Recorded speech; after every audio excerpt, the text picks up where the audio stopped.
Hey, I'd like to welcome you to another episode of Mission Matters.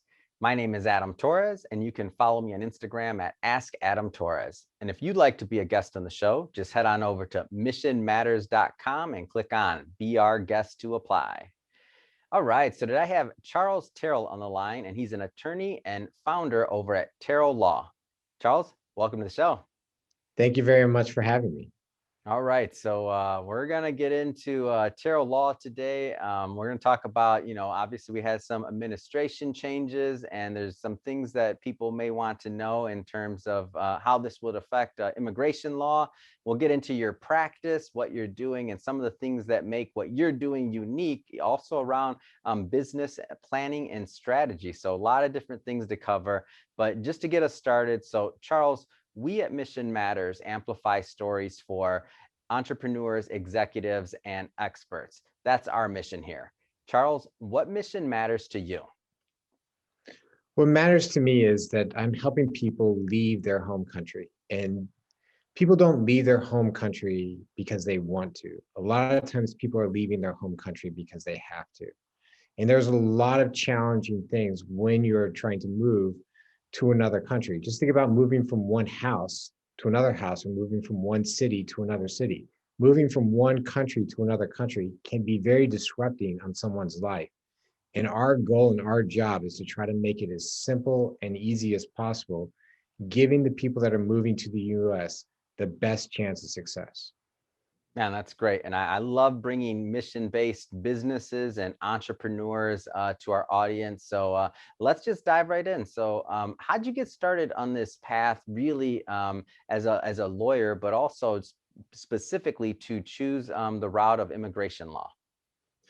Well, I got into law because honestly, it was because of my dad. I always felt that my dad wanted to be an attorney, and he never did. He graduated from college, went to the Vietnam War, came back and served as a banker for his whole life. And he did say that if he had the choice, he would have gone to law school. So, I just felt like going to law school would be something that he would have been proud of. And so that's why I went into law school.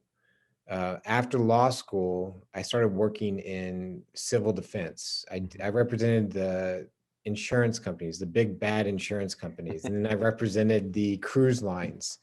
And it was not rewarding work for me, because basically all you were doing was you were trying to put a money figure on somebody's injury.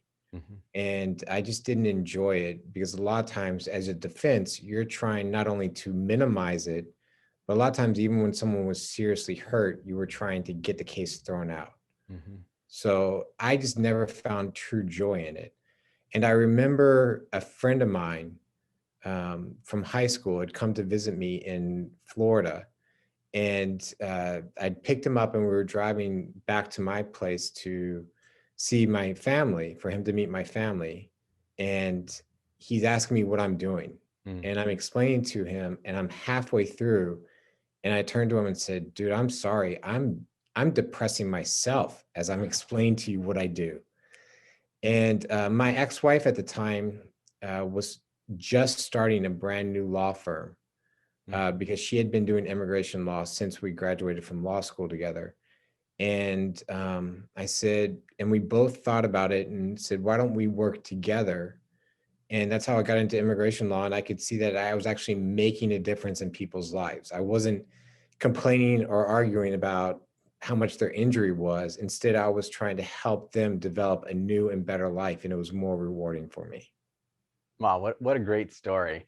So tell us a little bit more about Tyrrell Law and what you're doing. So I know immigration law, but give us some more specifics. So are there particular countries that you're working with more than others in terms of immigrants or coming to the United States? I mean, give us a little bit more of the nuts and bolts of what's going on at Tyrrell Law.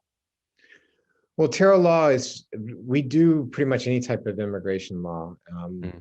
We do focus primarily right now on South America, but we're also branching out into Eastern Europe. We should be going into Asia very shortly with clients, based on the relationships that we were making with other individuals and other people. Mhm. Um, what we primarily focus on is business-based immigration. Mm. Primarily, as with you, Adam, we're looking at entrepreneurs. Yeah. We want people who are looking to develop and build businesses in the United States, and to understand what it takes to actually build a business in the US, but because they have built businesses in their home countries as Hmm. well.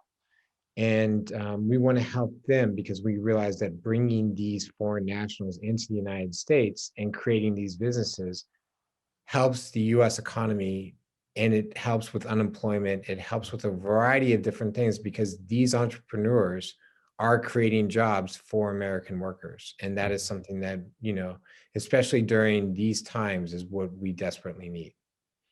Yeah, that's awesome. And I sometimes think about this because I have some friends that are immigrants, and they started businesses in the United States. And for some of them, English wasn't their first language.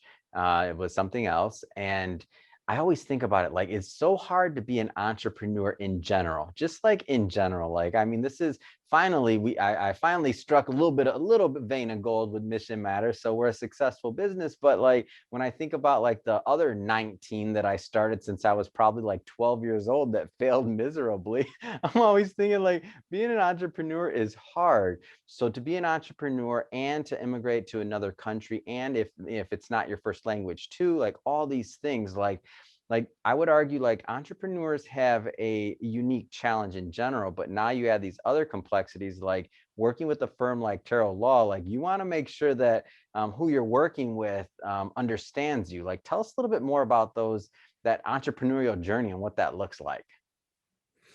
Well, for foreign, I mean, I could go into my entrepreneur journey, and it is tough. It is difficult. I did build a very successful practice with my ex-wife. When I got divorced, I didn't know what to do, and then decided to start my own firm, and I'm having to restart from scratch, and Mm, it's very difficult. But the good news is learned everything that I learned from mistakes with the old firm, mhm. and I learned positive things from the old firm that has given me a heads up, that other people probably don't have.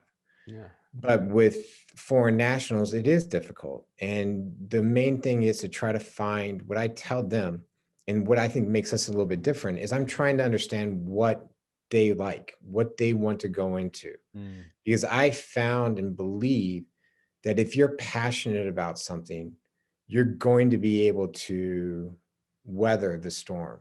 hmm. And there's going to be storms. There's not just going to be storms in There's going to be storms in a variety of different things. You're going to have storms with your business. You're going to have storms with the personal aspect. You're going to have storms with changing of cultures, changing because the culture of the United States is very different than, let's say, the culture of Venezuela or Yeah, Argentina for or sure. Russia or Japan. Yeah.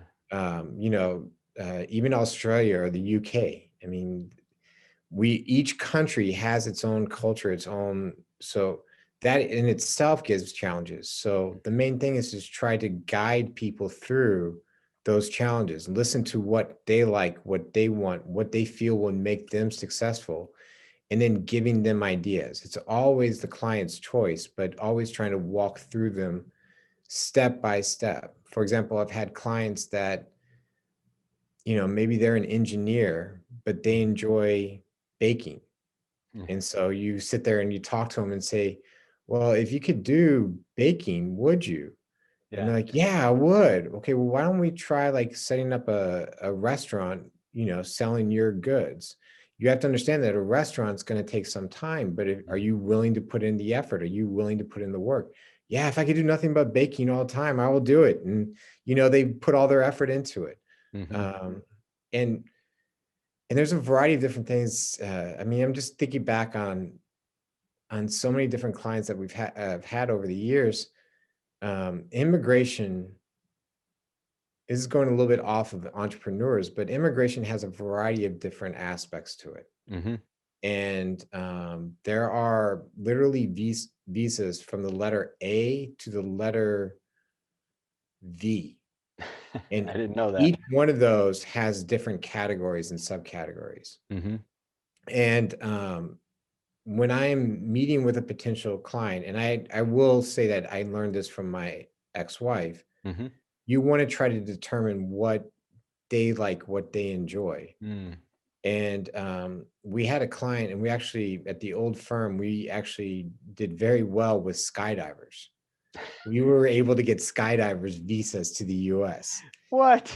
And the way that we got into the skydiver thing was just asking the person what he did and finding out. And then like, oh, you're a skydiver. Oh, and tell me a little bit about that. And then Unbelievable. found out that like he was this world-class skydiver, Mhm. and turned around and said, if you could do skydiving, in the United States and get paid and get a visa for it, would you do it? Mhm. Oh, jump at the chance.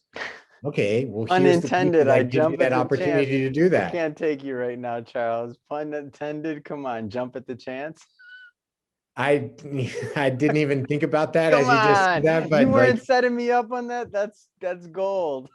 no, I did not. I totally didn't even consider that, but it was yeah, jump at the chance. Very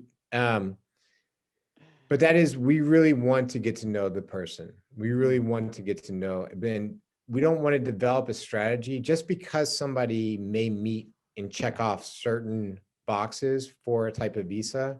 Mhm. That may not be best for them. And we have Mm. to really know who our client is to determine what is best for them. And that is something that we do differently. Because a lot of attorneys will just sit there and say, okay, I can charge the most money with this visa. That's Mhm. what I'm going to push. Mm. Me, it's like, let's see what you can do. And what is your end goal? Mm.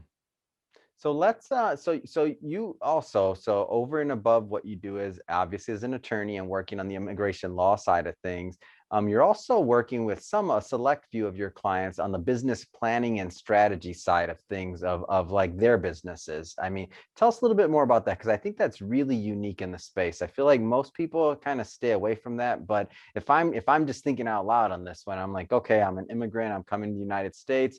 I want to work, number one, with an entrepreneur. That would be the goal, which you are an entrepreneur with your own practice.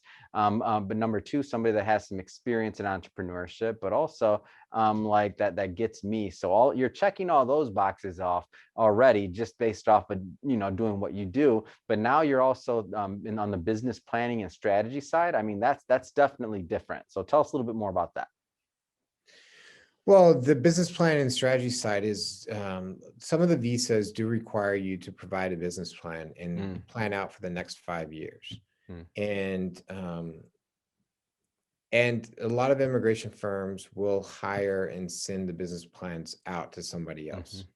Um, I, for whatever reason, actually enjoy writing business plans. It sounds weird, but I That actually sounds do. very weird. Um, because I always try to figure out and think about what would make, if I was running the business, Mhm, what would make me different and what could give me success. mhm, And and so I write it like that, and I give it back to the client and let them review it and let them, I give a questionnaire based on what they want, but I mm. also, put what they want in, but I also try to figure out my own things. Yeah. And there have been times where I've had clients review the business plan and say, I've never thought of that. That is an amazing idea. Mm, And they actually implement it. So I had a client years ago that was going to open up a gelato, the little mhm, gelato place mhm, in Miami. And I'm sitting there thinking about it, and it's a very trendy part of Miami. A lot of young professionals, a lot of people that work downtown that have money. And I'm like, okay, well, what's going to set this apart from other places? And I thought, you know what would be cool is if there was a gelato place that served after dinner drinks. And mm. what I mean by like after dinner drinks are like port or uh, what is it, Grand Yeah, Marnier, yeah, yeah. things like that. Just something that would not getting like a full liquor license, but Yeah. getting like some of these after, not serving beer, because I don't Yeah, think yeah, you yeah. really want to drink beer with gelato, No. but like amaretto or Oh, come on. No, frangelica or you're something like making me that, I think thirsty would over be here, something that you Charles. could do. And so I wrote that in the business plan. And the guy looked at him and said, "This is brilliant." Mm, But he had to go out and figure out how to get the liquor license and all other yeah. kind of stuff to do it. But it was just something that I thought of, and he was like, "Yeah, this is something that we should do." And I try to implement that in every single business plan that I write. Mm. No, that's awesome. That's definitely a value add, and you're making me thirsty over here. I'm a fan of amaretto after dinner, a little dinner drink. Come on, man. This is a family show number one, but it's early. Come on, where I'm recording this in LA. So what kind of you mentioned that you've been working with with a lot of people from Latin America, Russia. You're now expanding to Asia. Like what is typically, and also entrepreneurs, of course, you work with, but you work with other people other than entrepreneurs, but one of your niches. So what's typically do you find, I mean, personality wise or otherwise, like who's normally a good fit? Like who normally just kind of meshes with you and your firm? Because at the end of this, I'll give you the opportunity to leave contact information and all that other good stuff. But I do like to get a feel for like who's a good fit. The ideal client is pretty much what you're asking for. Exactly. Everybody has an ideal client, Mm-hmm. and in my ideal client, someone in their late 40s, early 50s. Mm, They have a family. They're married. They have children. They have their own successful business in their home mm-hmm. country, and they are looking at their circumstances and realize, for whatever the reason, be it political, Yeah. monetary, whatever it is, they can't go any further in their home country. Mm-hmm. Um, and um, they want to succeed, and they want to move forward, and they Mm-hmm. want to truly reach their potential, but they know they can't do that in Mm-hmm. their home country. Mm-hmm. So now they're looking to move to the US, and they have the means, Mm-hmm. they have the knowledge, they have the know-how, and they have the grit and the patience to know that it's going to take some time to truly reach what they need in the US, Mm-hmm. because they have to start over from scratch. Mm-hmm. And they're willing to listen. They're willing to take advice. They're willing um, to trust the people that they hire to do their jobs and give them the best path forward. Those are the people that I feel are easiest for me to work with and have the best chance of actually succeeding in the US. Mm. Man, that is well said, and I get it. The reason why I asked you that question so specifically was because I know there's people watching this that match that, and the people that need to hear that are going to see this, and they're going to know you're talking to them. So I mean that's big time, and I know that you're doing a lot around education too. So I know like Facebook, other things like that. Like you're really taking this above just your day to day and helping, and you're already doing again the business plan strategy. That's in its own thing in itself, but you're also now providing like content and education for free out there, which I think is also pretty unique. Tell us a little bit more about like your concept on providing this and where people can interact and get more information on it, because this is also a pretty big deal. Well, my website is very, very dense. It has a lot of information on there, and my website is www.tntvisa.com. Hmm. And the website goes through, and it actually has probably close to 20 frequently asked questions based on the different types of visas Mm-hmm. and different types of immigration processes. I don't do this every week, but I am pretty consistent with it. Almost every week, I write a blog about Mm-hmm. information that is coming up with immigration. So for this past week, I wrote about two Supreme Court rulings in immigration. Even though it doesn't really apply to what I try to do, Mm-hmm. it's still information that people need to know and understand, because one of the recent rulings had to do with TPS, Mm-hmm. temporary protected status, and whether or not, if you have temporary protected status, can you then become a resident of the US Mm-hmm. while in the US? And the Supreme Court unanimously said if you did not enter the United States legally, Mm. even if you have TPS, you cannot change and become a permanent resident in Uh, the US. You would have to go overseas to do it, mm, which has its own problems in itself. mhm. But the reason why I wanted to get that out there is because a lot of people spend a ton of money hiring coyotes to bring them into the US Mm. because they feel, hey, I just need to get in the US and I'm okay. Yeah. Hiring a coyote to get in the US is going to make your life that much more difficult Mm. because you are constantly, constantly afraid of getting caught, Mm. constantly afraid of being sent back, being deported. Mm.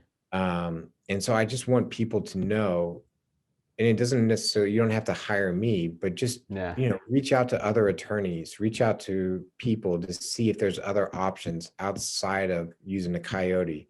Mhm. Because if you enter legally, you have a lot more rights and a lot more options than if you do illegally. Mm. Um, but my website has a lot of information on there, and I do the blogs. And then Mhm. once a week on Wednesdays, about 10:38 a.m. Eastern Standard Time. So in California, that would be 7:38 a.m. I'm sure Yep. you're not up for that, Adam, but I am uh, actually, but go ahead.